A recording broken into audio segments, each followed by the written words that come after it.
Kayak kita udah sampai di bilangan Jakarta Barat, jadi ada satu rumah sakit baru di sini, Frisly ya.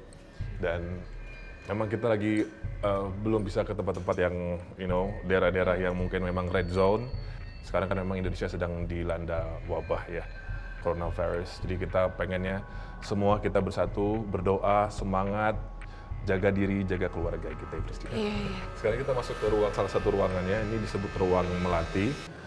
Pertama kali buat Frisly. Iya, pertama kali. Ini sebenarnya rumah sakitnya sudah siap dipakai, cuman kalau nggak salah belum ada kayak launchingnya gitu. Kita dapat privilege banget bisa kesini. Frisly ngeliatnya gimana ini, tanahnya aman nggak atau gimana? Nah justru itu ngebahas tentang tanah.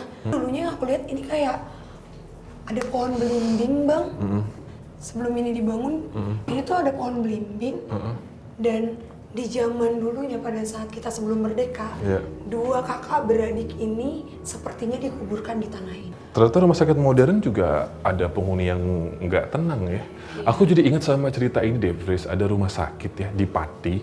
Tahun 2015 kemarin, baru ke 5 tahun lalu tuh, 2013 sih dia udah mulai bangkrut. 2015 tuh udah mulai dikosongin. Cuman anehnya nih ya, itu barang-barang tuh masih di situ semua. Termasuk dari salah satu ambulan.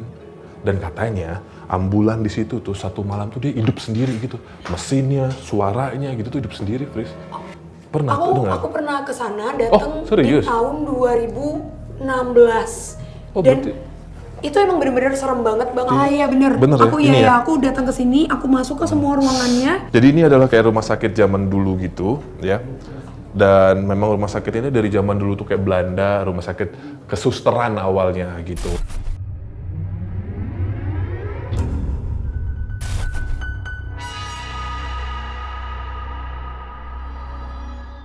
Hawa negatif yang memancing kengerian muncul ketika siapapun melintasi area rumah sakit terbengkalai di Kota Pati, Jawa Tengah. Residu energi kedukaan masa lalu seolah membagi cerita yang bisa membangkitkan bulu kuduk siapapun. Mengalirkan beragam cerita misteri yang membuat kita bergidik ngeri. Tidak beroperasi sejak tahun 2015, rumah sakit ini ditinggalkan begitu saja dengan peralatan dan sampah medis yang masih lengkap.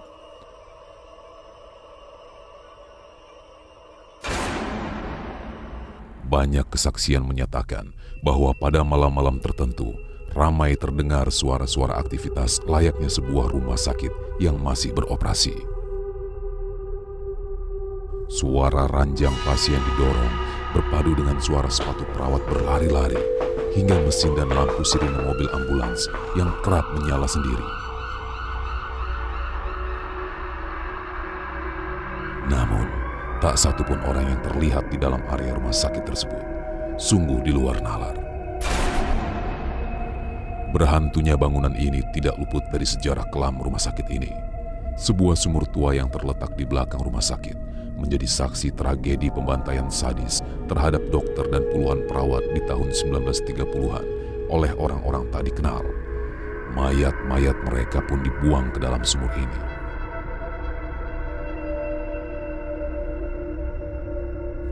Diduga, sumur ini menjadi tempat dengan energi gelap yang paling kuat, di mana sosok hitam besar berbulu dengan mata merah menyala menghuni sumur tua ini. Tim on the spot Trans 7 yang menyambangi rumah angker ini menemukan sebuah mobil ambulans teronggok di salah satu sudut rumah sakit. Konon, di area inilah sebuah gerbang dimensi astral terbuka lebar, di mana sosok tak kasat mata yang kerap menyerupai dokter dan perawat bermunculan lalu menyebar ke seluruh penjuru rumah sakit. Besarnya energi yang dimiliki sosok-sosok astral penghuni rumah sakit ini bahkan mampu menjerat seorang warga Kudus pada pertengahan 2018 yang mengalami sakit tipus. Kala itu, ia datang ke rumah sakit untuk memeriksakan diri dan ternyata ia harus dirawat selama seminggu hingga sembuh. Menurutnya selama seminggu ia dirawat dengan baik oleh dokter dan perawat di sana. Hanya saja, ia merasa janggal dengan sikap mereka, dingin dan tidak banyak bicara, sedingin suasana kamar yang ia tempati. Ketika ia sembuh dan diizinkan keluar dari rumah sakit, dokter menyuruhnya untuk kontrol seminggu kemudian. Namun, Alangkah terkejutnya sang pasien ketika ia kembali lagi, yang ia dapati adalah rumah sakit kosong terbengkalai yang sudah ditinggalkan bertahun-tahun.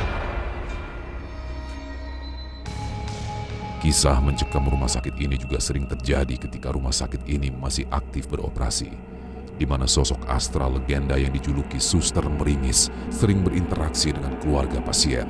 Jadi ada suatu cerita bahwasanya keluarga pasien yang waktu itu akan menjenguk, akan membesuk, tapi sudah kondisinya malam. Kemudian karena kejadiannya jam 1 malam, dari sana datang, di sini tidak sepi, kondisinya sepi, dan mau mengarah ke bangsal yang ada di sana, bangsal anak. Mana ada datang dari sini, seperti mendorong tempat tidur yang bisa didorong itu untuk pasien. Tapi di situ ada kayak yang ditutupin gitu mas, dikerukupin gitu, dorong gini. Kayak jalannya persis gini ya, gluk gini. Nah lalu ditanyakan, saya sampai sini kan berhenti gini, agak menghadap ke sini, tanyakan, Mbak, ruang anak sebelah mana? Ini cuman ambil duding mana gitu. Terus terima kasih gitu. Ini gini terus banyak lagi. Mbak, masih jauh Pak ruangnya, masih sana? Iya sebelah sana. Terus terima kasih, baru menoleh gini, maaf ya, kepalanya ini tidak ada dagingnya. Atau sering dikenal dengan penampakan Suster Meringis, Mas. Rupanya, Suster Meringis ini pun pernah ditemui oleh Frisley ketika ia melakukan penelusuran ke rumah sakit tersebut. Aku tuh bener-bener ngeliat persis banget, tapi tertutup ya, tertutup. Dia mendorong kasur pasien, itu bener-bener dari ujung, tapi pertamanya lambat banget dia ngebawa. Terus tiba-tiba pas dia kayak gini, dia ngeliat lurus, terus langsung jalan cepet ngedorong. Terus udah aku nggak ingat apa-apa karena aku kayak ngerasa ditabrak sama tim aku, dan mereka bilang kalau aku tuh pingsan, nangis-nangis, dan aku bilang kalau aku belum siap mati. Aku tidak siap mati, itu doang. Memang dari mulai rumah sakit itu aktif, suster dan dokter di sana pun mendapatkan gangguan dari makhluk-makhluk yang ada di situ, di tanah itu. Dan aku juga ketemu sama sosok hitam besar banget, Bang. Itu yang paling kuat ada di sana. Jujur ini aku nyeritain itu langsung keringetan, Bang. Kok kayak ada yang jalan sih, Fris? Iya emang ada, makanya aku bilang ini jujur ini kita syuting lagi penuh banget kayak ada yang nungguin, ada yang manggil. Fris denger nggak? Itu bener. Itu tuh kayak didorong, zep, gitu. Saat kami sedang membicarakan sosok Suster Meringis, tiba-tiba Robi mendengar ada suara langkah kaki bergerak mendorong meja. Oh iya. Iya, lupa. Betapa terkejutnya kami saat mendapati sesuatu di anak tangga rumah sakit. Kita samperin nggak apa-apa? Ini nggak apa-apa. Samperin aja kali ya, Bang. Hati-hati. Ini bau kenceng banget. Ada bunga-bungaan gitu loh. Bang, Apaan sih ini? ini Bang jangan masuk ke situ, pelan-pelan. Ini ada makhluk kurus seperti laki-laki normal, kurus, tinggi, tapi lidahnya panjang dan lidahnya itu sampai ke kopi ini. Oh ya? Jadi dia lagi Ini jadi kopinya nikmatin dikasih kopi yang ke sini? dikasih, sengaja dikasih kayaknya. Ini Kayaknya rumah aku sakit. yakin banget deh, tanah ini. Cuman itu berarti itu kayak hantu apa, leak gitu? Nggak tahu, Panjang Bang. gitu. Bang, tunggu, aduh. Apaan? Tangan aku, Om Frans. tangan aku. Kenapa? Tangan Kenapa? Duduk, Fris. Kenapa ya? Kayaknya dia Ren. dia ngajak aku buat ngelihat. Aku nggak tahu, sabar. Nampaknya sosok di lorong rumah sakit tidak menyukai kehadiran kami. Udah yuk. Om Frans sudah deh, Fris udah tarik-tarik soalnya nanti gue nggak bisa balik lagi. Berarti emang itu Tapi semuanya tetap fokus ya. Soalnya ini kayaknya kita diikutin deh. serius, jangan dong. Sumpah kita diikutin. Jangan dong. Gas serangan astral pun tak terelakkan menyerang salah satu kru kami. Om Tri, Mas Grimbil kemana? Mas? Skembil. Oi, Kok dia kejar dong? Bang. lu mau kemana? Bang ini kayaknya kayak yang aku tadi deh, yang tarik itu, Bang. Lu kenapa? Mas Skembil, lu mau kemana? Bang. Oh, udah Om Frans, ini dia kesini loh Om Frans. Mas Skembil, Aduh. ambil kameranya, tolong Om Frans lu ambil kameranya. Aduh, Mas Skembil kamera. Mas Skembil, Jangan ada lagi Nasko! udah ya, gua cabut aja. Cabut sana, Enggak. jangan. Ayo, Udah ke bawah. berarti kita pindah aja, Bang. Tidak ada, cabut lu. Gimana Om Frans? Tolong dong. Bawa jauh aja. Lu jangan sini lagi. Jangan sini dulu, Nampaknya sosok di lorong rumah sakit tidak menyukai kehadiran kami. Mulai hingga serangan astral pun tak terelakkan menyerang salah satu kru kami.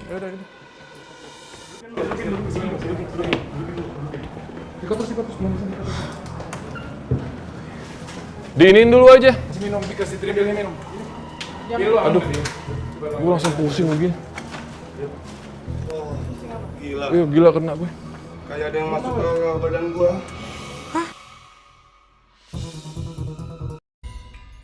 Sekarang kita sedang ada di sebuah studio. Ini adalah studio acara-acara kenamaan sebuah stasiun TV swasta. Dan tampaknya memang kosong, tidak ada apa-apa. Tapi saya yakin dari penglihatan seorang Frisly, pasti ada sesuatu. Jangan di situ, Bang. Wow, Di sampingnya aja. ada apa? Iya, di sini. Ada apa? Karena emang di sini tuh rame banget, jadi mungkin kelihatannya aja sepi. Aslinya tuh rame banget, dan tadi di bangku hitam yang abang mau dudukin itu lagi ada sosok perempuan, tapi rahangnya itu panjang banget, Bang, sampai ke bawah. Di Ya. sini.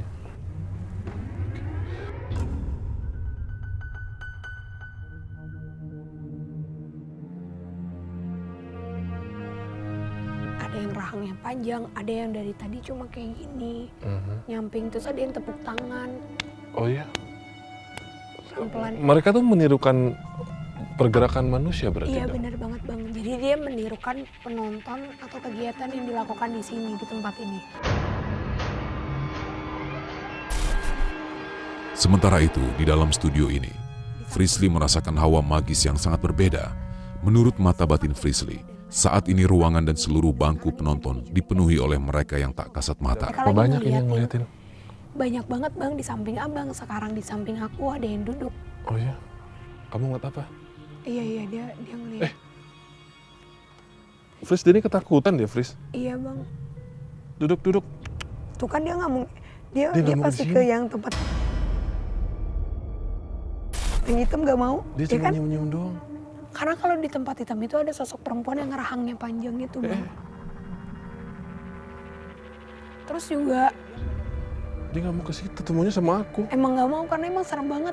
Dan sekarang sosok itu lagi berhadapan sama abang. Ah, Jadi Fris. Apaan tuh? Jadi gerbangnya di situ.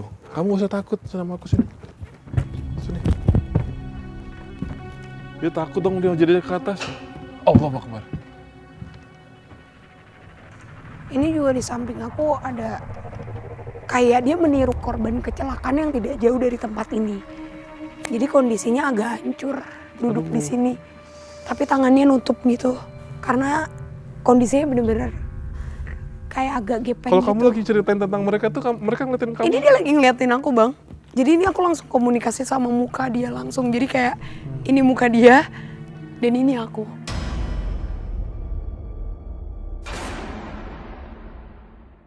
Memang terlihatnya kayaknya syuting itu menyenangkan, fun gitu ya. Cuman ada satu problems dari para kru yang bertugas dalam sebuah proses syuting yang sebenarnya Anda semua tidak ketahui. Apalagi untuk acara yang tak terungkap, kita kan mengusung misteri ya sebagai genre-nya gitu. Nah, ini ada beberapa cerita kita pada saat di lokasi syuting, kru-kru yang mengalami banyak gangguan sekali seperti ini.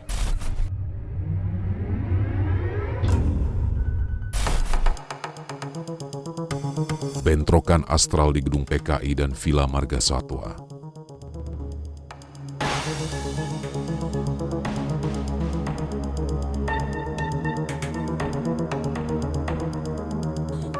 Ran. Ada. Kejadian-kejadian di luar kendali tim sering terjadi di lokasi-lokasi syuting. Serangan yang muncul pun bertubi-tubi. Seperti yang kami alami di bekas gedung PKI di Bilangan, Jakarta Pusat. Keluar. Kekuatan astral di gedung ini nyata kami rasakan sendiri. Tidak hanya merasuki bintang tamu dan Frisly, serangan astral juga dialami oleh Yayan, kru kami.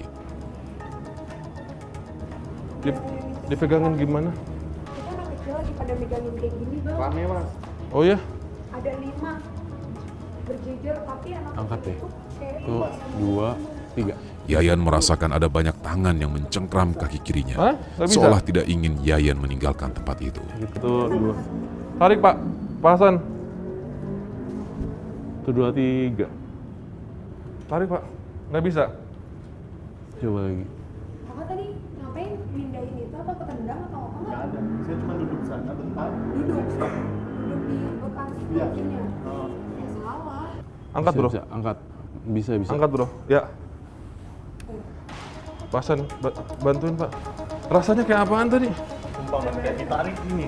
Ditarik? Rame, sumpah. Woi, Tak berhenti di situ, seolah tidak ingin kehilangan Yayan.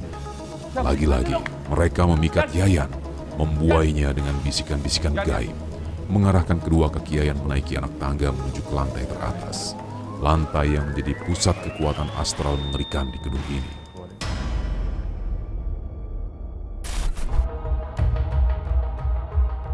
Kami merasakan kemarahan mereka yang semakin bertambah, sehingga Roy, Kyoshi, dan Robi Purba pun menjadi sasaran kemarahan mereka berikutnya. Haroy? Iya, jangan. Udah biarin. Sebuah bisikan gaib mengarahkan Roy untuk berjalan ke salah satu sisi jendela dan mengajaknya loncat dari gedung.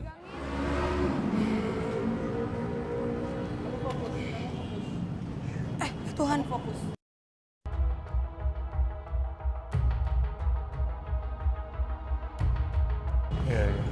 Jadi tadi tuh Roy juga bilang katanya di atas tuh dia rasanya mau loncat karena dia juga ngelihat kejadian ada yang coba buat loncat ya. Robi pun tak luput dari serangan astral. Bentrokan-bentrokan energi gaib membuat energinya terserap habis hingga tidak mampu berdiri tegak. Bang, jangan dibungkukin bang. Ayo bang, lawan bang, pelan-pelan bang. Yuk. Bismillahirrahmanirrahim.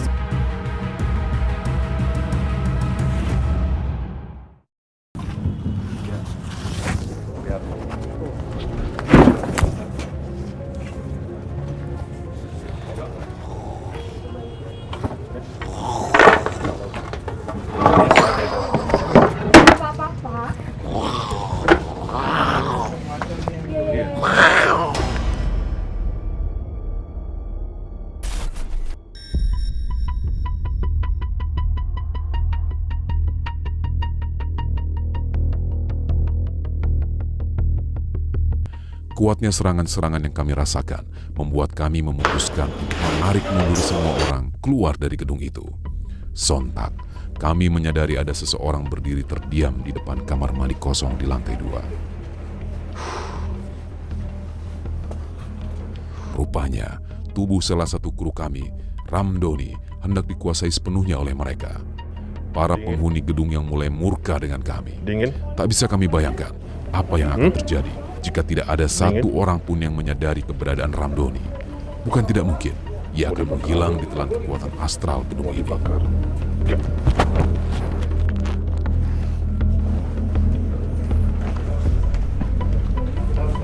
Nggak bisa, Om Ran. Nggak bisa. Nggak.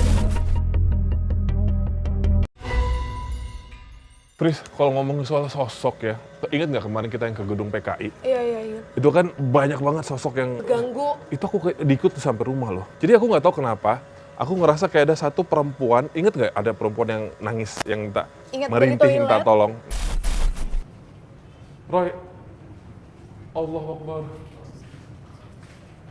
Astagfirullahaladzim. Dengar suara gak?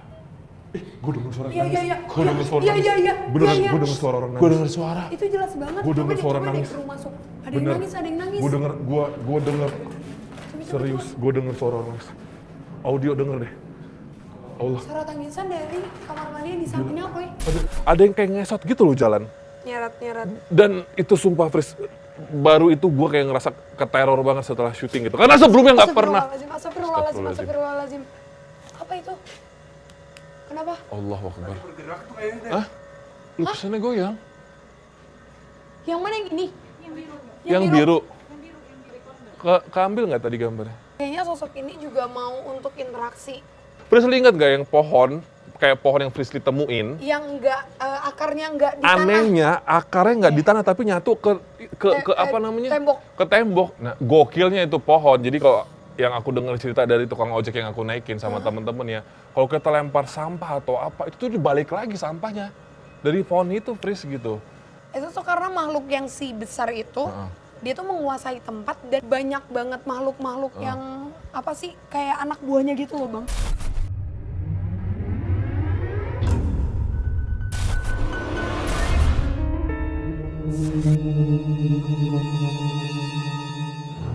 Sebuah pohon beringin tinggi besar yang berdiri kokoh di belakang sebuah gedung terbengkalai menciutkan nyali bagi siapa saja yang melihatnya.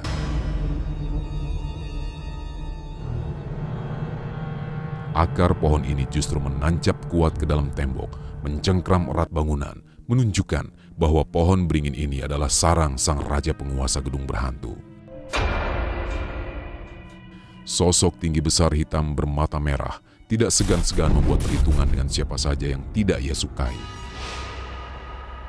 Menurut kesaksian Pak Hasan, penjaga gedung ini, pada tahun 2018 pernah ada seorang tukang bangunan yang tinggal beberapa hari di sini.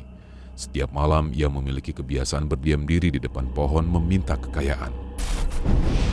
Namun, ketika pulang ke kampungnya, bukan kekayaan yang ia dapat, justru kakinya menjadi bengkak dan cacat, sehingga ia hanya terbaring tak berdaya di tempat tidur.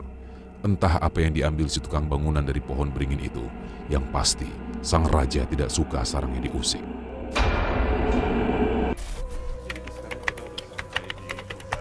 Tidak hanya bangunan-bangunan kosong, sebuah lukisan manusia seringkali menjadi tempat favorit mereka yang tak kasat mata untuk tinggal. Sebenarnya kan ada satu gudang di mana semua lukisan-lukisan horor tuh ada di situ tuh. Nah, tapi ada beberapa saksi mata ketika mereka pengen beresan, selesai syuting segala macam, ada satu lukisan yang penghuninya tuh Keluar dari lukisan tersebut. keluar dari lukisannya itu gitu, dan itu bukan sembarang lukisan yang gimana, tapi itu adalah sosok seperti Noni Blande gitu. Seperti yang dikisahkan narasumber kami, Yopi, seorang tim art produksi televisi. Malam itu, Yopi dan teman-teman yang sedang bekerja di workshop tiba-tiba melihat sosok wanita cantik Belanda bergaun biru keluar dari kanvas lukisan sambil tersenyum. Kebetulan di sini kan workshop untuk pembuatan properti semua, untuk organizer, buat foto, buat segala macam. Jadi pembuatannya di sini. Dan kebetulan di situ ada macam-macam lukisan. Ada satu lukisan, mungkin kalau gue ceritain gimana ya? Saat itu pertama kali. Allahu Akbar. Astagfirullahaladzim. Kenapa? Ah, peran. Ada yang jambak. Ada yang jambak. Ya. Kenapa? Sini, Sebentar. Sini. Ada yang geser dulu. Rambutnya dijambak di mana? Di sini, Mas. Ya lu tenang dulu. Di bawah situ. Sebenarnya Itu Yaudah, tenang dulu. Istighfaran. sebenarnya penempatannya ini ada di gudang properti. Kenapa kita pindah di sini? Di saat kita lagi mempersiapkan barang-barang, itu tengah malam, kita bertiga. Oke. Tiba-tiba kita ngelihat di salah satu lukisan ini benar-benar seperti asap hitam, dia berbentuk bayangan. Sosok ini keluar dari dalam lukisan. Dengan rambutnya yang wajahnya nggak begitu kelihatan, Tapi ketutup seperti semua. ketutup rambut gitu. Oke. Dan jelas banget gumpalan seperti asap Asapnya hitam gitu loh. Dari lukisan ini. Dari Jam berapa tuh Om Gondrong? Itu jam 3. Itu emang kondisinya malam Jumat sih, emang. Dan makanya ini udah nggak ditaruh lagi di dalam Nggak gudang. ada yang berani. Nggak ada yang berani karena anak-anak tidur dalam gudang. Iya. Tadi semua tuh kerja Rani aktivitas kenapa? adanya di sini. Fris? enggak. Masalahnya tadi kan kita lagi ngobrol di sana kan, Bang. Jadi aku nggak ngelihat apa yang mengganggu. Tapi kalau dari lukisan ini yang sebenarnya tadi kita bahas dari tadi, kayaknya sebelum dilukis tuh emang sempat dipanggil dulu. Sebagai Sebelum untuk ngelukis inspirasi gitu dipanggil Iya. dulu. Enggak, jadi kayak sosok itu memang ada dan berbentuk seperti ini, justru dia masuk ke pikirannya manusia yang lukis. Makanya dia berbentuk bener-bener jadinya dilukis seperti ini. Kalau yang ini kenapa ditaruh di luar Gondrong? Ini sosok sakral ya. Harusnya tempat-tempat seperti ini ruangan khusus. Oke. Karena di sana kebanyakan lukisan-lukisan horor semua. Kita nggak mau ini gabungin jadi satu. Dan kenapa? Denger nggak? Dengar nggak? Ada yang ketawa, Ada yang ketawanya ketawa, di belakangnya sumpah. Karani. Cekikan. Sumpah cekikikan. Cekikikan. Itu cekikikan. Cekikikan. Sumpah ada Cekikikan. yang dilempar lagi. Kayak Emang sebenarnya bukan satu. Allahu Akbar. Alasan. Tadi ada suara ketawa Emang perempuan. ada Kak, Iya. terus terang. Sering ya? Kita kadang tengah malam kita mau ke kamar mandi aja kita nggak berani. Suara tawa wanita yang didengar oleh seluruh tim yang tak terungkap seolah ingin menunjukkan eksistensi sosok penunggu lukisan.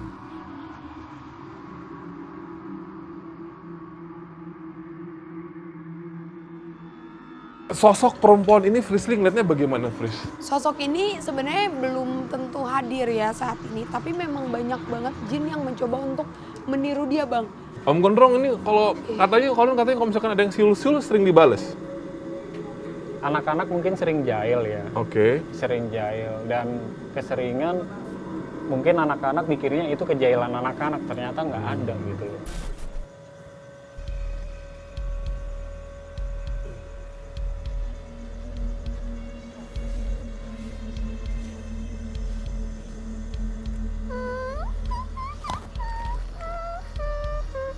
Fris. Fris. Fris. Frisly. Ini lagi komunikasi kali ya? Aduh, saya bingung nanyanya gimana nih. Kamu yang dari lukisan? Hah? Kamu yang jambak teman saya tadi ya? Yang narik rambut ya?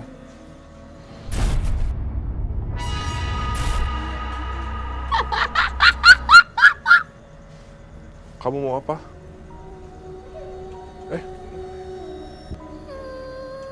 Kamu mau apa? Ada yang ketawa lagi di luar? Ada yang ketawa lagi? Kamu mau apa? Kamu mau apa? Kenapa kamu jambak Rani? Halo? Hei. Halo, jangan ganggu teman saya. Jangan ganggu teman saya. Kamu mau apa? Kamu nggak mau ngomong sama saya? Hei. Kamu mau apa? Ternyata sosok si Jangan ganggu cantik teman saya atau bergaun saya biru yang bakar tuh menjelma lukisan dari kamu. lukisan sangat menyukai Saya Rani, takut. bahkan merasa Rani sangat mirip Kamu mau apa? dengannya. Ada yang mau disampaikan? Hah? Kenapa ada yang mau disampaikan? Ada yang mau diomongin sama Rani? Apaan? Sampaikan. Apaan? Kamu sampaikan. Dia mirip kamu? Kamu mirip dia. Siapa? Rani, ini. Mirip kamu dulu. Kenapa? Oh iya juga, Rani.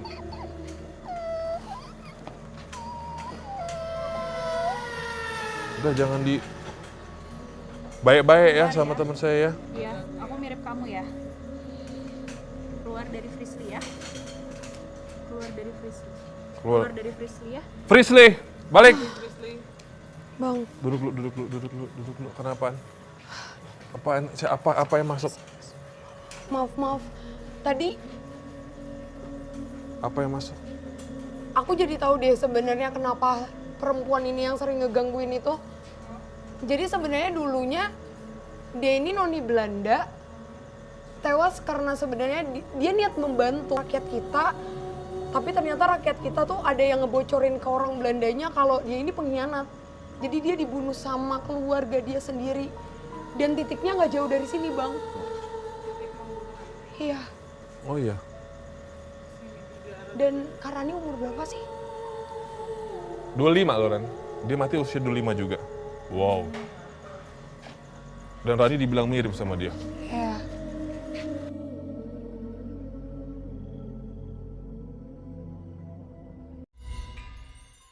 Untuk nggak terlalu macet, kita udah sampai di bilangan Jakarta Timur sekarang. Ada kampus, dan ini adalah belakangnya. Dulu konon di kali ini, ada satu pasang anak mahasiswa-mahasiswi gitu, anyut. Gara-gara mereka kayak kabur dari kampusnya, terus mereka agak perbuatan asusila gitu, Fris di sini.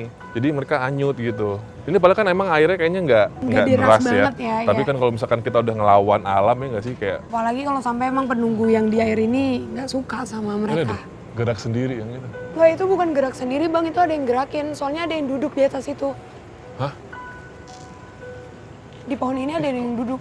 sosok perempuan duduk, terus tangannya nggak kelihatan karena bajunya itu panjang terus gini-gini ngegoyangin. Ini perempuan? Iya perempuan bang. Masih muda gitu? Iya. Jangan-jangan yang mati di sini. Ini jadi kalau ngomongin mahasiswa, aku dulu sih nggak dapet KKN sih, tapi lupa aku udah apa nggak. Tapi kan kalau kayak cerita Desa Penari yang KKN itu mah, waduh, itu se-Indonesia juga tahu ya. Yang 6 mahasiswa-mahasiswi, ada Widya, Ayu, siapa gitu namanya tuh. Pokoknya banyak lah pokoknya mereka ya.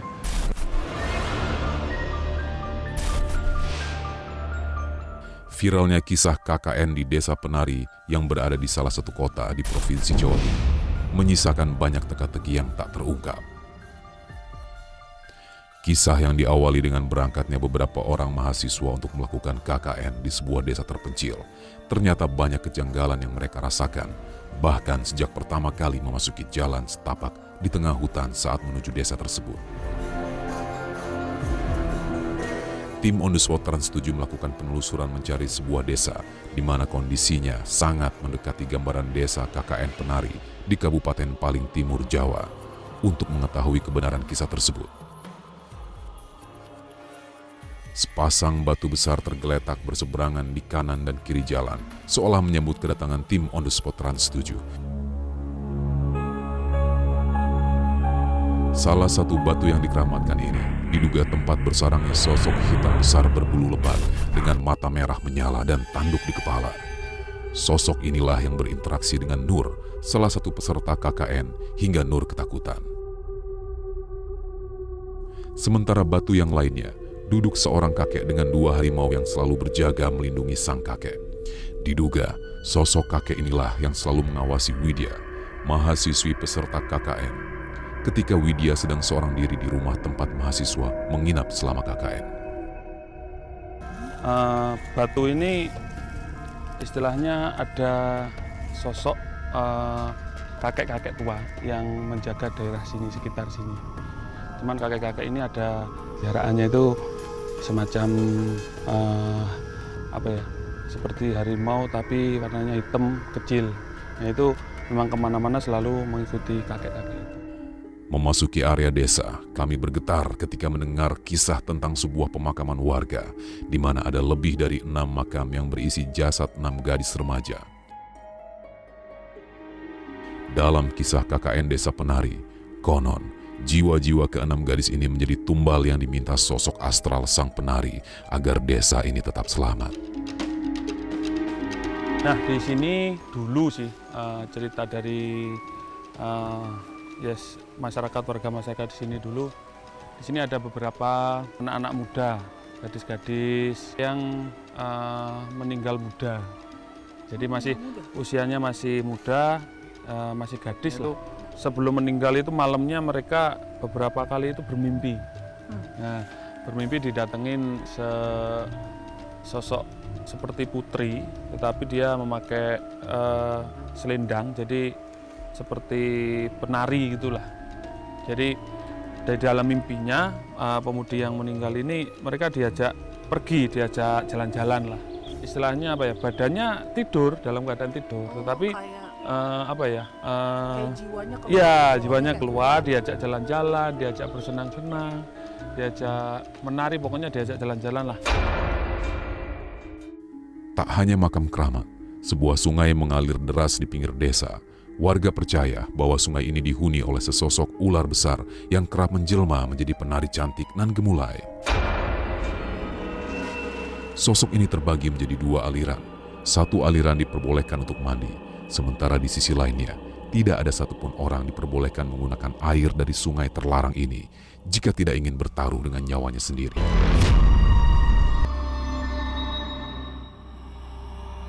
Kisah KKN Desa Penari sendiri berakhir tragis, di mana 2 mahasiswa bernama Ayu dan Bima yang melakukan perbuatan asusila di wilayah terlarang desa tersebut meninggal secara tragis. Konon, jiwa Ayu terjebak selamanya di desa tersebut untuk menjadi penari bagi para lelembut. Sementara Bima terpaksa menjadi suami sang penari yang sebetulnya berwujud siluman ular. Nah, Frisri kan pasti udah pernah jalan-jalan ke sana? Bahkan aku pernah astral projection bang ke sana. Astral projection. Karena aku penasaran kan, banyak juga pertanyaan orang-orang yang kayak bener atau enggak, terus itu tuh kejadiannya seperti apa. Astagfirullahaladzim. Masih loh dari pohon yang tadi. Iya, dilemparin kita. Kayak ada yang lempar-lemparin kita deh. Apa, Fris, aku tiba-tiba gak enak pusing. Iya, apa bang? Astagfirullahaladzim. Jangan ganggu, boleh nggak? Iya sih, ada yang lempar. Kenapa? Ini batu nggak berhenti-berhenti loh, kayak dilemparin loh dari situ loh. Oke, aku pengen ngebahas soal desa penari lagi deh, Fris. Oke, bang. Jadi bahkan kan mereka tuh ada dari 2 di antara berenam tuh ada yang berbuat asusila kan sama kejadian kayak ini. 1, 2, dua-duanya tuh akhirnya meninggal. Itu betulan ya? Itu Setelah benar. mereka merasakan banyak sekali penyiksaan dan hancur organ tubuhnya, itu betul. Karena sebenarnya bukan penyiksaan bang, justru arwah yang di tubuhnya itu digantikan sama arwah jin yang ada di tempat itu. Oke. Karena sebenarnya yang aku lihat itu mereka masih terkunci di sana, tapi bukan iya? arwahnya ya bang. Arwah dia keluar kayak ibaratnya kita tidur. Iya. Bunga tidur pada saat kita mimpi itu kan secara tidak sadar memang kita berjalan. Oke. Nah pada saat itu dia tidak bisa balik lagi karena badannya digantikan oleh makhluk yang ada di sana. Jadi konon katanya si Bima tuh sekarang menjadi kayak pasangan buat si ular itu. Sebenarnya bukan pasangan yang aku lihat, jadi kayak Budak. budaknya dari Budak si seks. ratu. Iya, dari si ratu ular tersebut, bang. Apaan? Astagfirullahaladzim. Apaan? Apaan? Apa? Apa, woi? Woi! Allahu Akbar. As! Faras! Gimana? Faras! Allahu Akbar. Faras! Ras, lu mau ngapain, bro? Itu kayaknya ditarik Woi. sama. Iya, Faras, itu ditarik. Lu liat gua. Faras. Bang, hati-hati. Faras, istighfar, bro. Woi, Faras. Iya, bacain, bang. Faras, ayo dong, istighfar dong. Astagfirullahaladzim. Faras, istighfar. Lu lihat, itu air deras. Lu lihat gua istighfar. Astagfirullahaladzim. Istighfar. Faras, ini deras banget, bro. Yuk, istighfar. Lu lawan dong. Bangun. Faras.